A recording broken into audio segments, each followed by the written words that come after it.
የስንት ወር ደሞዝ ነው ያልሰጠችሽ? ትላንትና በግድ ያስፈረሙና የአንድ ወር ሰጡ። እሺ ብሩ ማለት ነው። ከዛ ልጁን በቃ ሁሉ ጊዜ ይፈክርብኛል። ምን እያለሽ? እገልሻለሁ። እሺ አይንሽን አውጣለሁ። በቃ ብሩን ስጠይቅ ሁሉም ይችላል።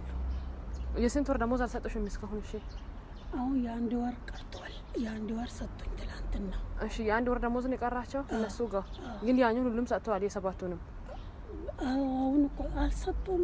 ሲጠይቅ በቃ እዚህ አስቀምጪ አይደለም። አሁን አንቺ ከመጣሽ ስንት ወርሽ ነው እዚህ ቤት? ስምንተኛ ወርሽ ነው። የስንት ወር ደሞዝ ተቀብለሻል? አሁን የአንድ ወር ተቀብለሻል። የአንድ ወር ብቻ? የሰባት ወር እነሱ ጋር ነው። የሰባት ወር በሙሉ እነሱ ጋር ነው። እሺ ሌላስ?